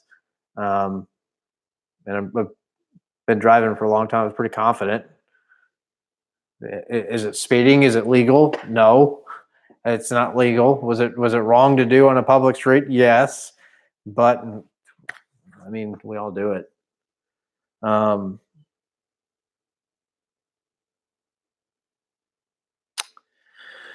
Oh man, underfed coyote. I didn't get to see all of your videos. I know you took them down. What was the reasoning behind that? I think I'd read there's somebody said something about I don't know. I think there's like some drama or something in the comments. Maybe you can answer to that. Yeah, Raptor only goes 108. Yeah, it. Well, no, we all don't. Well, I understand. Okay, whatever. But not everybody speeds. That's okay. This is America. I can do what I want. I can take a risk and I can suffer the consequences. That's okay.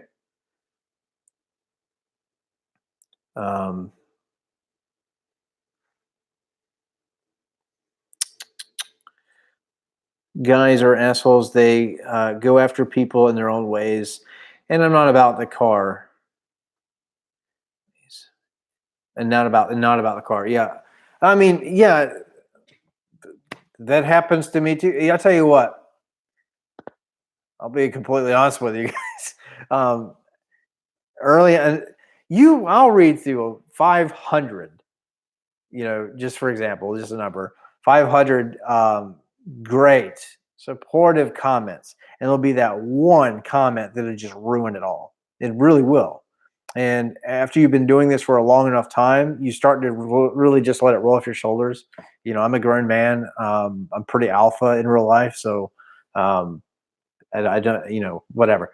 But the thing is, there sometimes it will get to you. But what I would say is just stick with it.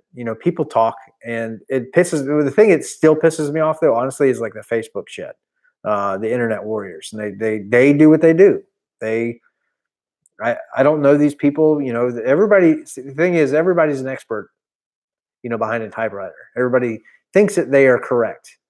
But I think it takes a bigger person to get online, especially in front of a freaking ton of people like right now, and say that, hey, I screwed up. You know what I mean? Or I don't know everything. I don't. I'm like you. I learn, I make mistakes, and life goes on. And a lot of YouTubers won't tell you that. They want to hide that. They want to act like they're, big head. I don't give a shit. Do I mess up? Yes, but whatever.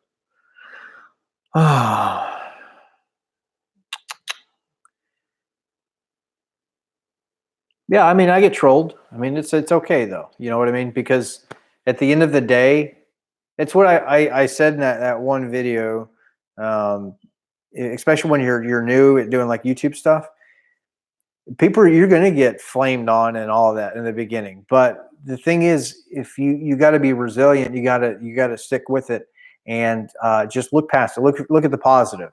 You know, all the negativity, just freaking get it out of your life. Focus on the good shit. That's what I try to do, and just move forward. Because at the end of the day, the channel grows every single day. There's people that really support me, and I support all of you guys, and you know that's what we do. So you just drive forward. You see, there's a big goal up there, and we're always moving forward. We're never static. We're never going backwards in retreat. We're just advancing. We're attacking that goal. And then people, you know, the thing is, nobody gets to fame, nobody gets big, nobody becomes an idol, nobody becomes a public figure or an inspiration or any of that shit without some hate. And then you just gotta, you know, take the bad with the good. But oh, it's somebody close. Oh, I see what you're saying. Um, yeah, I mean, I get it. I can understand that, um, but anyway, but yeah, my videos. Well, hopefully you didn't delete the videos. Just you can just make them private. You know, don't never delete. At worst case, you know, you could leave them online if you just make them unlisted. They'll still be on your channel, but it won't be searchable. But you'll get to keep all of your like watch time and stuff like that. And that's a big deal when you're just starting out on YouTube because it takes forever to get to like 1,000 subscribers to get monetized, and it takes forever to accumulate the watch time. And because you have to have I can't remember, there's a lot, and it takes a while to get there. But well, you might be lucky too and get that one video that just goes north, and then you know, then you get lucky. But um,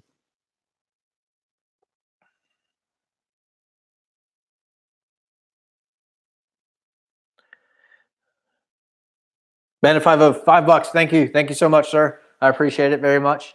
Um, I'm reading through comments. That's why I'm quiet. No, so far the bumper and the belly pan seems to be the only thing. A couple of the push pins got shredded, so I got to go find some push pins. I've got the literally have the some of it zip tied right now, but zip ties are awesome. But how much does government pay disabled veterans? It depends on your disability, and also family, all of that. Um, like dependents and stuff like that. So a lot of that plays into if it just varies. But um,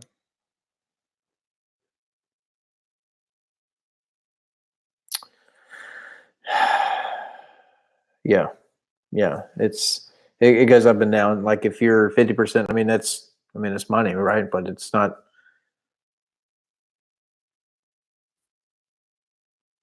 like when I got out. I was 20%. I chose. It's kind of weird. So if you're 30% higher or higher Army on the Army side, you could be medically retired.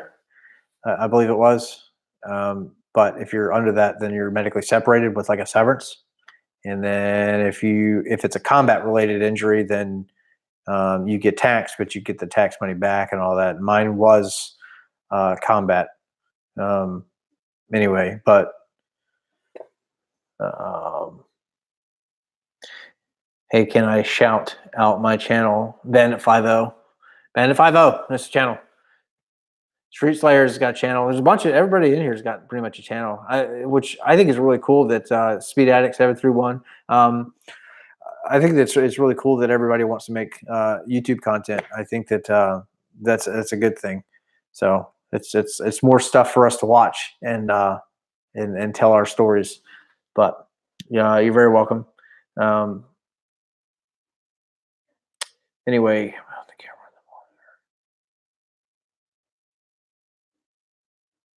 I don't know where boosted addictions is. I don't know.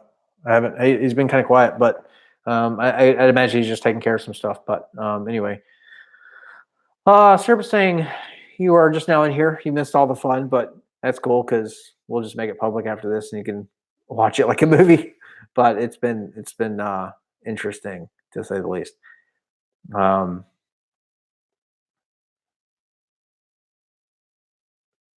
you fell asleep. Well, yeah. You said you weren't feeling good, so hopefully you're feeling a little better. Anyway, but embrace the PTSD who needs sleep. PTSD is a real thing.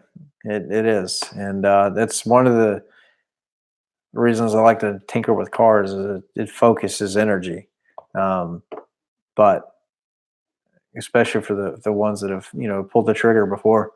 Um, I mean, this honestly, like this gets my so when I'll tell you a story. When I didn't just join active duty in the beginning, and I was Army National Guard, still was a 13 Fox, and I anyway, so signed on, and then I went to basic training like it was like 3 days after I graduated or whatever. But anyway, shortly after that, I deployed because I volunteered to go with a transportation company as a 13 Fox. But it's cool because we got this place went from like 40% to 20%, and then they like started asking for volunteers from everybody. Anyway, we went to the middle of Iraq, and then we had MOSs of all different kinds. And then everybody got trained up how to be like an 88 mic, or this or that, or maybe they're in like the gun trucks, or if they were like had a combat MOS or whatever. And then we played Army in the sandbox for 15 months and got shot at. And this is 05, 06. But um, I wasn't when I came home because I was guard. That being a young kid, and also being a new war, there's nobody to talk to. So it's always good when you can relate to people. Um, and that was a big motivator for me to actually go active duty, because you're around people that have been like the brotherhood that when you deploy with somebody, and or not. So if you go through a traumatic, you can be back here too. If you go through a traumatic event with somebody, you like develop like a bond that's like inseparable. So it's a special thing. But anyway, that helps if you're around. That it can help if you're around like-minded people that have been in similar situations. And dealing with cars has always been a passion of mine. So getting to make content like me, anytime I turn the camera to look at myself, like, I mean, that's hard for me because the stupid switch comes on and I'm like, but if I'm filming other stuff, I mean, it's a lot easier. But editing is my favorite part. But getting to actually like talk to you guys about cars and go to events and stuff like that. People talk about the crowds and all that, but it's like, well, but there's cars there too, and that kind of really takes my focus away, because I'm look at this body color, look at this body color. I'm not necessarily looking at 1,000 people, but I'm there with a bunch of soldiers, right? I'm there with a bunch of freaking people that are there for the same reason. They are there for their hobby, for their passion, and it makes it easier, But so that's working on cars for me is therapeutic, if you will, and probably true for a lot of you guys. But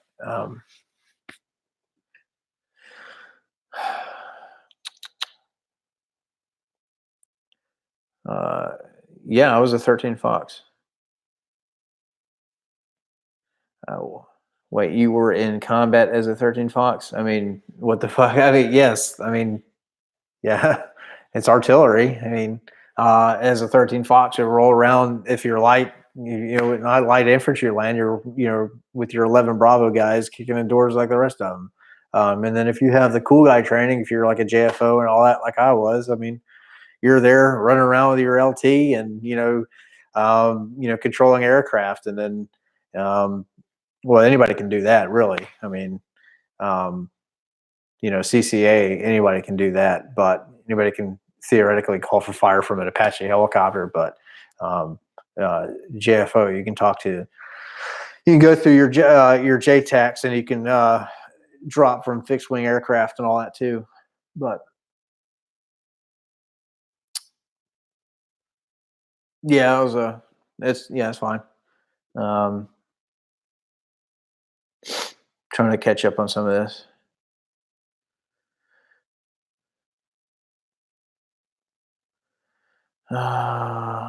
Electric Mustang. Um, I don't know about all that. I'm all for a hybrid. I can tell you that much. I support the hell out of a hybrid because it's just as long as it's a V8 and it's electronically assisted, it's just more power, it's more torque. There's no bad things, but full electric cars, I don't know if I could do that because you wouldn't be able to hear it, and that's ultimately why we buy the cars because you can make a turbo uh, four cylinder or V6 just as fast as a V8 with mods, but it won't. It'll sound like crap. Um, Compared to a V8. But um,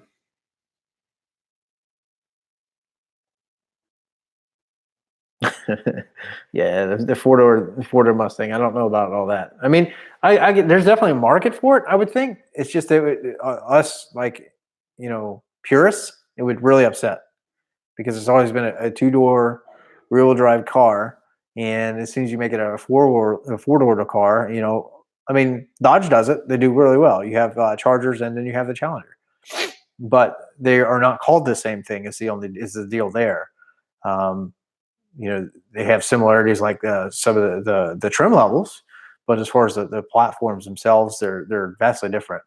Um, Charger and Challenger are two different things.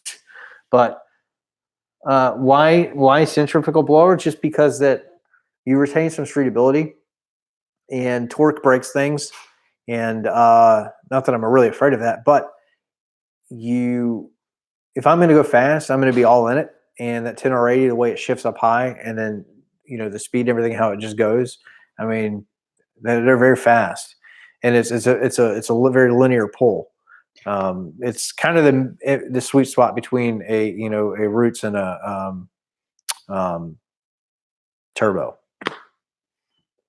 So also it doesn't cost very much. Um, but if somebody gave me a good deal on a Whipple, I would definitely do it. But Lights Out 10. I'm not sure what that is. I'll have to look it up. Georgia is not very far away from where I am, though. I can tell you that. So I need to go down there anyway. I know that Slickhouse 550 is that way, and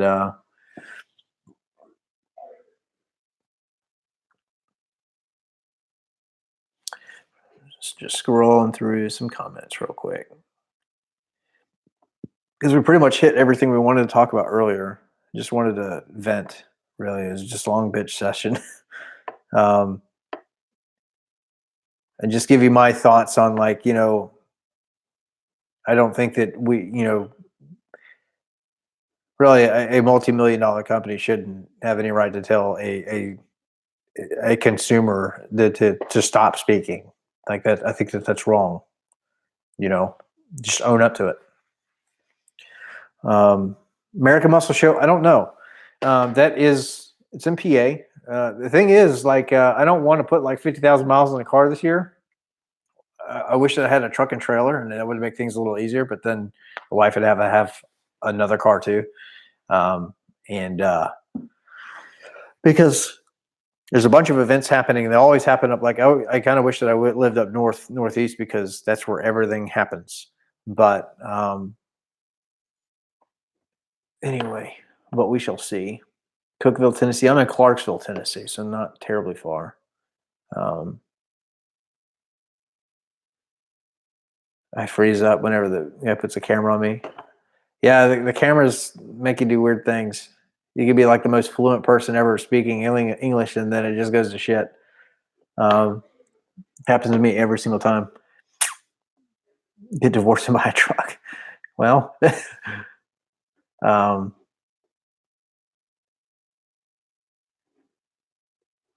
how's it fishing? I don't know. I haven't been fishing a long, long time. Not against it. I just haven't done it in a long time. But no, there's some cool stuff around here. There's some rivers and stuff like that. So, and it's also a military town where I live, so there's a lot of fishing and hunting during the right season. A four-door Corvette. I mean, I would not mind a Corvette. Period. Um, that would the reason I don't have Corvette is because I have two kids, and I want and also because I want a C7. And if I had a C7, it would be personally, I don't even think that I would buy a Z06. I think I'd be probably a Grand Sport. I like it's plenty fast. You know, it's they're probably a centrifugal or some kind of a blown, a force induction on a Corvette would be my take. But yeah, very welcome, very welcome. Um, yeah, Serpent, you like the Grand Sport too. I like it just because it's probably I don't know. I don't know if it'd be any easier to control or manage on track, but I mean it's got all the goodies on it. So it's basically a Z06 without the blower. Um, but I think that the C7s are artwork. The C8 is going to be it's going to be pretty sick too. Um, Z06 or ZR1. Um, you talking about like an older ZR1? That's tough. In the 35 to 55 range, that'd be a hard decision. A C6 Z06, yes. If it's just like a C6 something, like it's Z06 period. Well, I mean, a Grand Sport would be fun too, but on a C7, I would personally go with um, like a 3LT or a Grand Sport. But I mean, if I had to, I mean, if I didn't care about $120,000 or whatever, I'd have a 3LZ, Z06. It's a lot of fun, a lot of power. February 16th, Cars and Coffee in Clarksville. Oh, is that the one that they're doing by the mall? I think I've read about that. If yes, I will be there. Absolutely. Um, yeah, I think the C8 is going to do really well. I honestly think it's going to do really well. Um, it's really setting the bar towards like an American Ferrari, a mid-engine car. It's going to be cool, but I think it's going to be expensive. The don't know if you saw Steve the new colors came out for the Shelby 500, so they've been announced. Anyway, I saw it on Mustang6G.com. Yeah, the grabber lime is what the green's going to be. I think it's going to be pretty. Hopefully it's going to be pretty good. Um,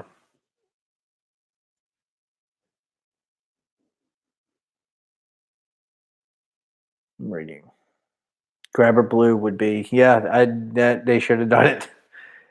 Ford always does that. They need just like this massive list of colors and just keep them. The best colors, in my opinion, are like what Dodge has. They have just like the Skittles, and then Ford is like, for the S550. Like I love competition orange. I like it. I wish that mine was comp orange. It would be, I mean, just awesome. But um,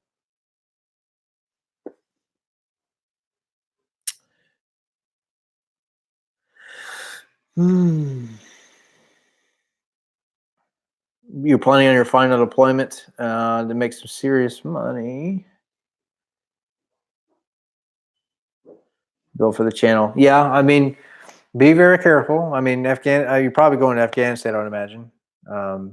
But I guess they're still doing things over there. But the last time I was in Afghanistan, for example, was 2015, and I mean, we were still killing people, but it took like the clearance for fires for indirect. I'll say was like when I did it. It was like a 2-hour process.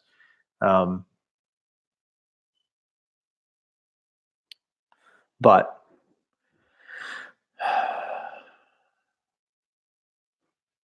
Fort CT, that's another thing up there. You got Carlisle, Ford Nationals. Is so you get American Muscle show up there. You're gonna have, I think they got the CJ Pony Parts show up there. They're gonna have, the other one. So I just need to move up there. But then, what do I do in the wintertime? What I need to do is find a roommate up there, and I'll just pitch in a few bucks for rent, and then I'll just fly back and forth, and then we'll make content in both places. But I mean, then you still have to drive though, so there's no point. So tell you what, we'll buy another car. We'll just keep it up there, and then we'll fly. We'll just mod that one too.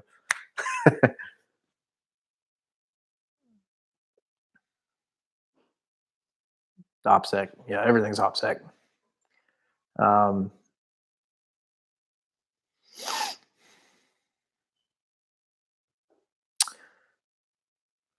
How about Mustang and Ford Supercharger? Will they have it available officially for 18-19 Mustang? What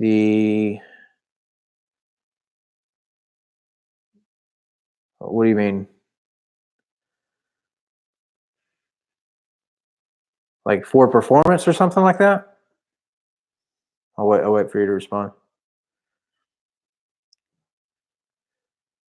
Yeah, don't talk about military times and all that stuff. I mean, you can be like, oh, we're going this summer. That's fine, but military is a big thing. I don't even you don't need to say, well, for Europe, okay. I don't. I mean, yeah. I mean, hopefully. I don't know, but yeah, VMP. Waiting on VMP. I'm very interested. I'm kind of wanting to just wait until I know yes or no, and then we shall see. But and then it's going to be a question of VMP over Whipple. I think that the VMP would probably make maybe more power down low versus the Whipple, and then the Whipple scream pretty decently up high.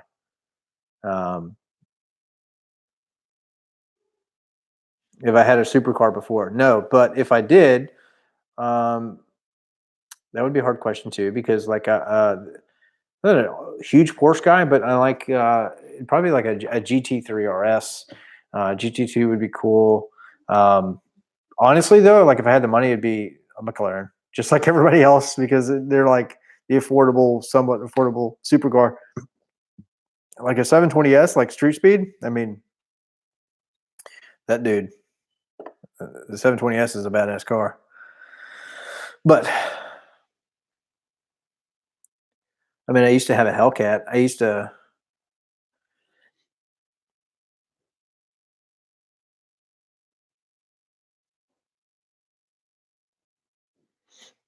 A Performante, yeah. Yes, I would too. But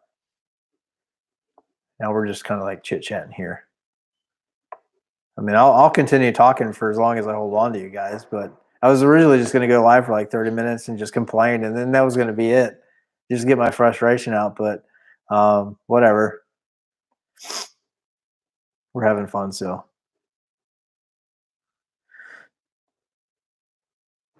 Yeah, basically the Roush and the Ford Performance have always been pretty much the same. I had imagined that the reliability on the McLaren is terrible. I mean, most of the supercars are terrible, or the maintenance is like ungodly expensive.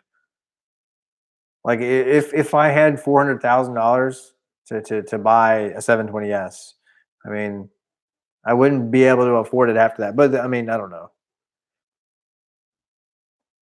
I would definitely learn how to work out on myself, and then I would also not do garage keep. I would drive the shit out of that car.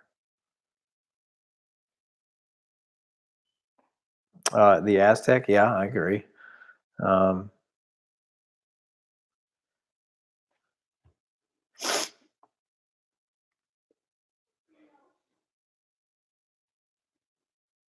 what? Oh, so hopefully the maintenance is better, is what you're saying with the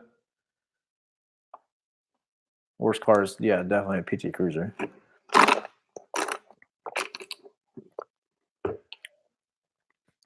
Yeah, yeah, the live chat thing is pretty cool. So I know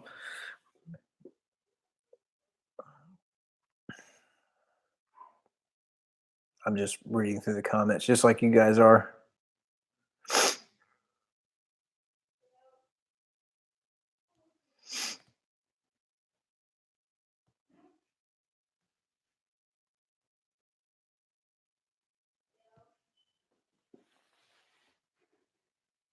See if there's any that I missed.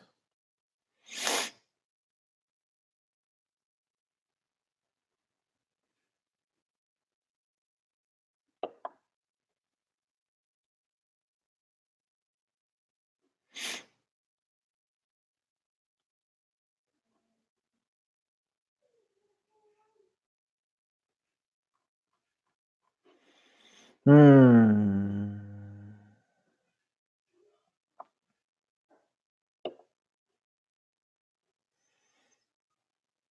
The only reason I'm not really ending is just because you guys are talking to each other. What I miss? No, I guess not a lot. Well, probably a lot. But were you in here earlier? Yeah, you were in here earlier. Yeah. All right. Yeah, some of the guys are dropping off. We're starting to lose some people too, so I'm probably going to wrap it up here in about 4 minutes, but it'll be right at about 2 hours. I had no intentions of going for 2 hours, but it's been fun though. I should probably, yeah, I like doing it. Maybe we'll do this every couple of weeks or something like that. I don't see a reason not to. Race season here start. I mean, the tracks can open up here in like the beginning of March, I believe. So, did I decide on RTR yet? No, I have not. And then, do I want the lighted version or the thing with the? So if you get I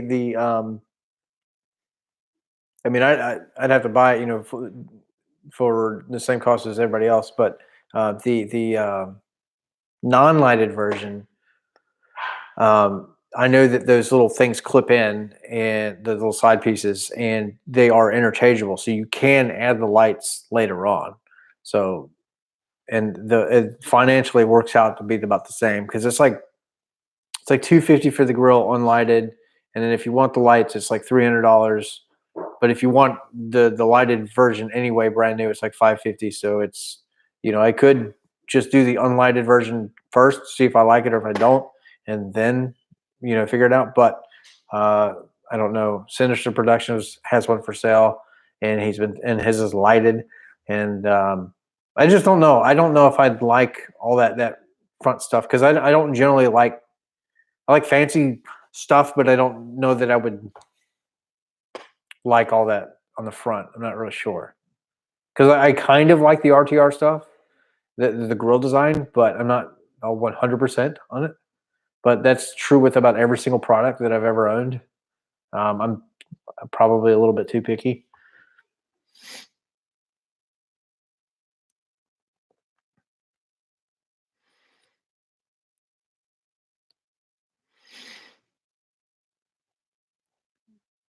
The Grand Tour show, they had an RTR in there. I'm about to go. I'll have to check it out tonight. Um,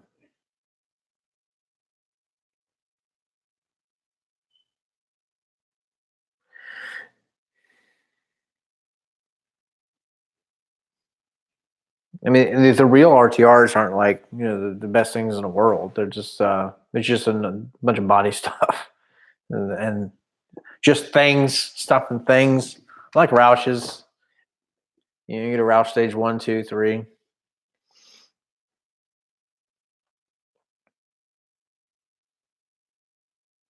A supercharger. Okay, I'm definitely gonna have to go check that out after this live chat.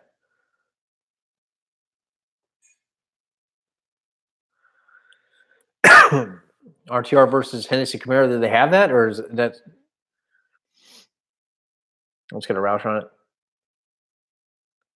How do you guys? I have a question for you. How do you guys feel about the Roush supercharger for the 18? If it was a good price.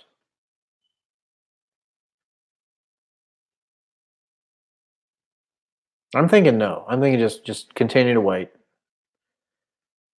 See what VMP does.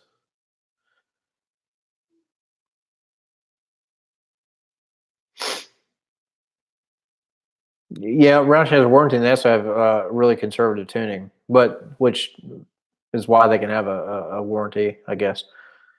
Um,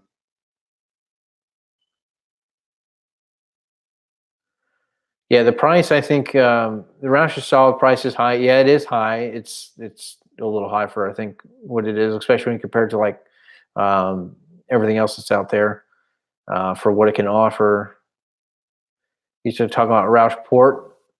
If you do it, well, then that would pretty much be almost like a VMP. Um, anyway, we shall see.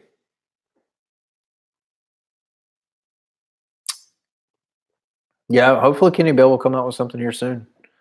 But just go twin turbo. It's expensive. I mean, because if I did it, I would want to do it right, and I would do. I mean, I wouldn't want the cheap turbos that come with like the sleeper kit, for example. The other thing with the sleeper kit too is if I'm spending 10 grand, I want to see it. You know, I want to open the hood and be like, oh, there they are. There's the twins. There's the kids, right? And if it's hidden underneath, it's like, well, yeah, it's turboed, but I mean, no, it's just personal preference. Some people don't care. I mean, it's going to make power either way, but um,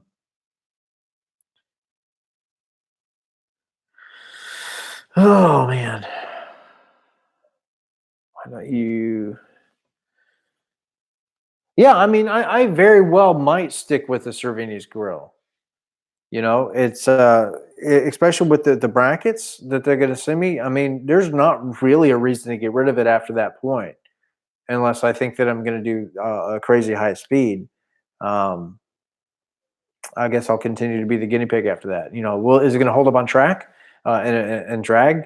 I think at the speeds that we're going to go in a quarter mile, absolutely. I think it will with those brackets. But I don't know. But then again, I like to change things too.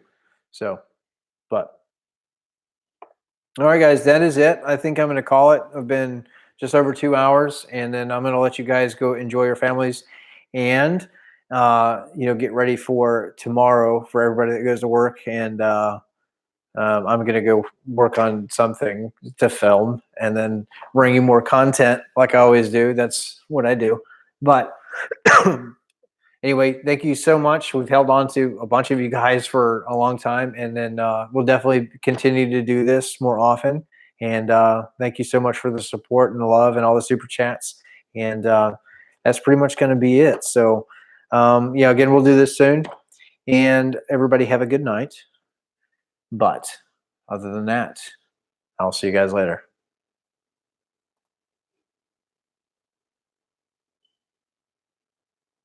And you're all welcome for the service. Thank you all so much for yours. I'll see you guys later.